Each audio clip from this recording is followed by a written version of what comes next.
On a constaté une baisse, si vous voulez, en France à l'Assemblée nationale aux dernières élections, alors qu'on avait constaté une forte hausse en 2017. C'est vrai que c'est une déception.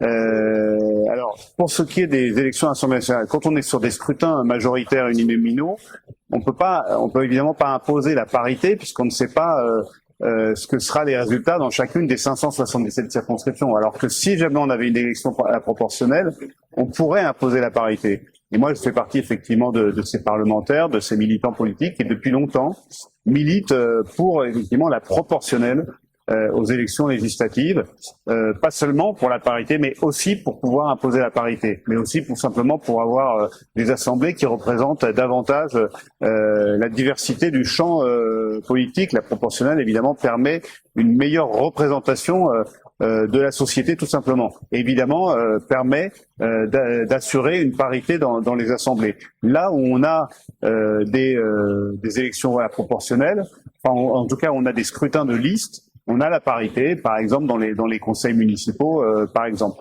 Donc c'est évidemment la première chose à faire. Ensuite, on peut envisager d'autres idées. Si on garde un scrutin uninominal, par exemple, on pourrait imaginer qu'au lieu d'avoir en France ces 577 circonscriptions, on pourrait en avoir 2 fois moins, et comme ça, on élirait des tickets femmes-hommes. Et là, on aurait effectivement une parité à l'Assemblée. Vous voyez, donc il y a plusieurs choses qu'on doit pousser et qu'on doit pousser au cours de cette législature.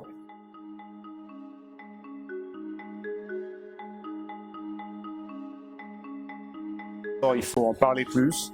D'abord, il faut que la justice s'en saisisse davantage, quand on parle évidemment de violences physiques ou psychologiques. Mais je crois qu'il faut d'abord une prise de conscience de toutes et tous.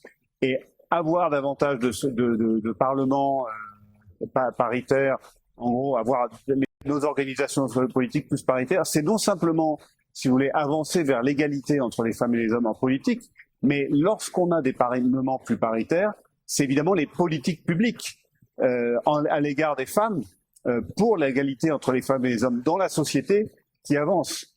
Et ça, c'est évidemment très important parce que parfois on se dit bon, il faut qu'il y ait la parité de nos assemblées, c'est très important et c'est très important pour que voilà les femmes soient autant représentées que les hommes dans le monde politique. Mais ça a des conséquences, si vous voulez, sur les politiques publiques en général.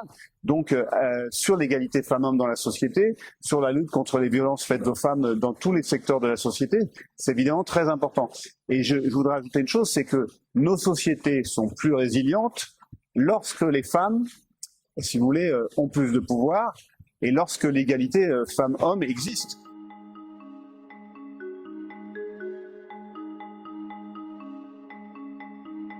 Ce qui est intéressant, c'est que les jeunes s'engagent plus, mais moins en politique, mais ils s'engagent plus dans le monde associatif, ils s'engagent plus dans différents secteurs, ils s'engagent plus dans leur quartier. Et ça, c'est effectivement très intéressant. C'est aussi faire de la politique, c'est faire de la politique d'une autre façon.